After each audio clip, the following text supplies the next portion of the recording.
guys, and welcome back to my channel. So today we're going to be reading the story of Sarah, as you can see from the title. Again, we're reading from the women of the Bible, and yeah, we just gonna keep rocking and rolling with these stories, y'all, because this one okay. Sarah. Obvious is a relative term where God is concerned. Sarah, the beloved wife of Abraham, learned the lesson the hard way. On the face of things, the facts were plain. God had promised to make a great nation of Abraham's descendants. Sarah had been unable to conceive a child in her young adulthood. At the age of 75, she was much too old to become a mother herself. Sarah had a servant named Hagar who was of childbearing age. Now that's a lot. That's a lot. So God promised he was going to make a great nation out of Abraham's descendants. So Sarah is his wife. She was supposed to do that technically, right? Assuming, right? And then so she was too old to do it. But God had already promised it. So that's in a nutshell. And then she had a servant who was of childbearing age. Now, y'all, buckle up. Buckle up real quick, because we're going on a ride, okay? Oh, and don't mind how I look, because I wind down to do these videos. I can't take me as I am, right? Okay. As far as Sarah could see, the obvious solution, and not an uncommon one in that day, was to have Abraham sleep with Hagar and get her pregnant. My phone went off. That's funny. How else could God's promise be fulfilled? So in her mind, she like, how else is she gonna, fulfill God's promise if she doesn't make her husband sleep with her servant?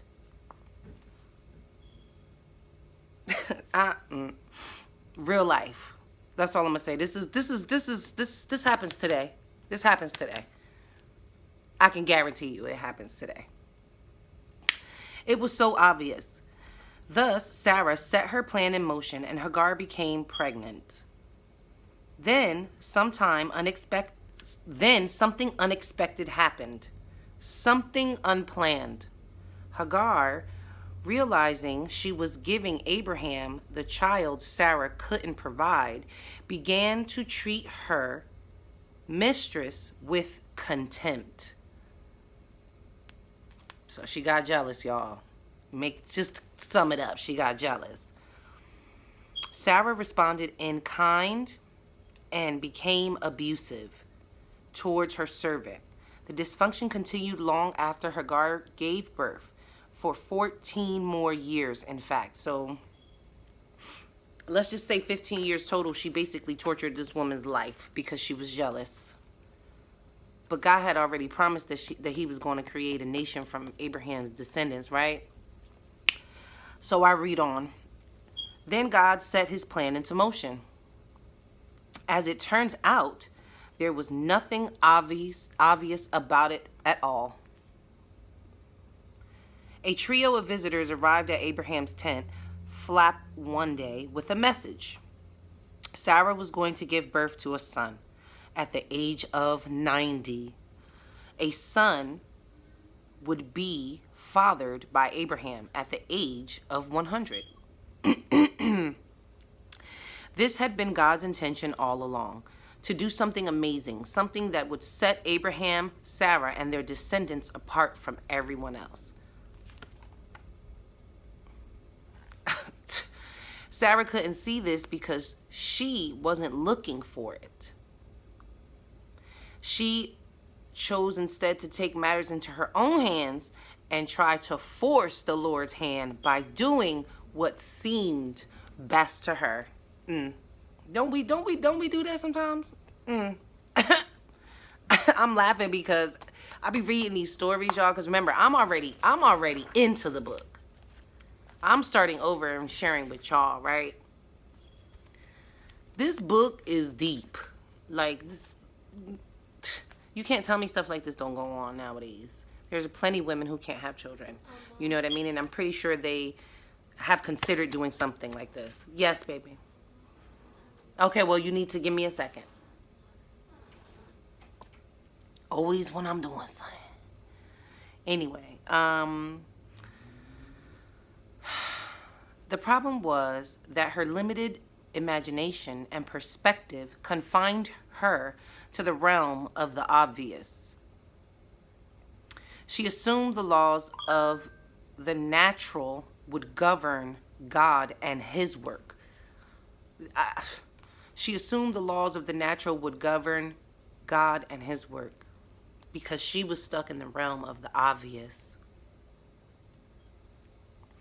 How often do we make similar mistakes? How often do we find ourselves in a tight predicament and assume there's only one way out? How often do we try to force the Lord's hand with an obvious solution when he's capable of so much more?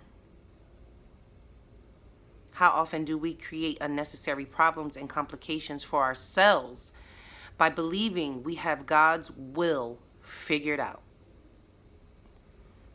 Life lesson: God's view is better than ours. He will answer prayers in the best way and in the best time. Listen, God's timing is perfect. So I'm a firm believer in spirituality, right? And so I'm not really too hooked up on religion because I believe, religion limits you, right? But at the same token, God is real, period. And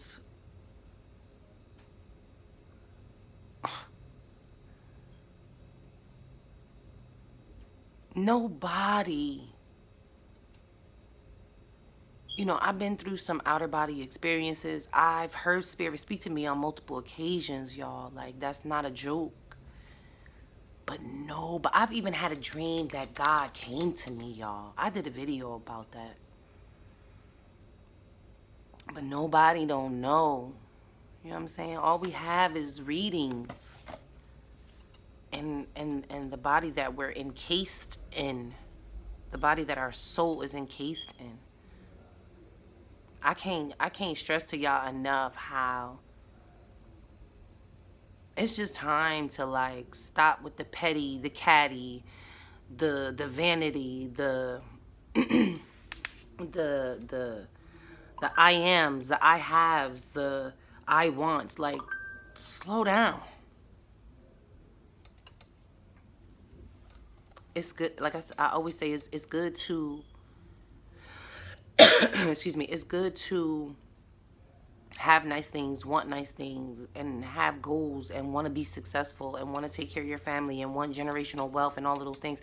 But baby, it ain't gonna happen without God. That's period. It ain't gonna happen with some type of spiritual connection towards the number one source, which is God. And in order to get to him, you like Christians believe in order to get to God, you have to go through Jesus Christ. That may be. But if you think about it in a nutshell and you try to compare it to spirituality, God is what? Jesus is what? Jesus came in the flesh. So we are the flesh, right? And if God is in us, then that means source is in us. And in order to get to him, you know what I'm saying? Since we're flesh, we're like Jesus, right? We aren't him, we're like him. Because I don't want no one in the comments like, you said we Jesus. Stop. Please, right now.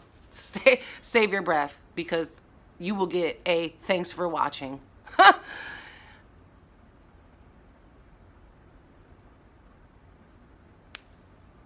The plan is already set forth. He gave you choice. That's all I'm going to say. The plan is already set forth. He gave you choice. He gave you the free will to choose. Choose wisely. And choose him. Him, her, it. You don't have to label it.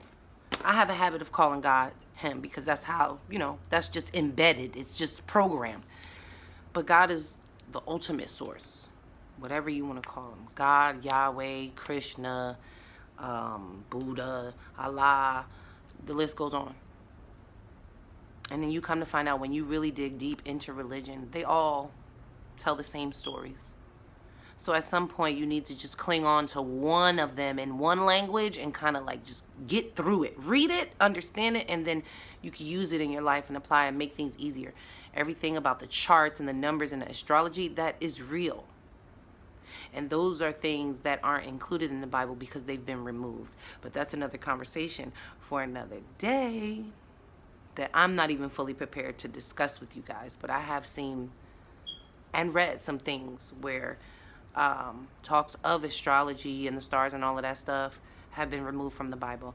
And if you think about it, it hasn't been fully removed because, in the beginning, God made the heavens and, and all of that separated, and the stars and the moon is in the sky and all of that. All of that is a part of the plan. It works for something. The moon is the antenna. Get hip. All of it is connected. Stop separating spirituality. Stop separating God. God resides in a spiritual realm. In the midst of me saying that, spiritual is there, right? God's spiritual realm, that's where he resides, in the highest spiritual realm. Baby, all I'm going to say is hold on to God. I hope y'all like this video. I'm about to smoke a cigarette right now because when I start talking about, it gets heavy. I can't even finish my sentences. When I start talking about God, it just gets heavy, and it's a good heavy. But, we just have to tread lightly. Tread lightly because, it's a lot. It's a lot. But I could ramble on because I really be missing y'all. I miss vlogging, low-key. But I just feel so much better doing these videos. I really do. I feel at peace like you have no idea. I'm so much more focused at work. You can't. Now, why would I go back to doing something that was stressing me out my mind and wasn't aligned? Excuse me, aligned. I'm going to say it again, and wasn't aligned with what I'm supposed to do. I'm just looking for trouble. I'm good off trouble. Me and her don't get along too well. But anyway, y'all, I hope this video helps someone. I hope y'all help someone. Have a great day or night, whatever time zone you're in. And if you're new, welcome. And if you're at A1 Day 1, welcome back. And yeah, make sure to like, share. Gotta say this, y'all. Gotta say it. Make sure to like, share, comment, subscribe if you choose. And all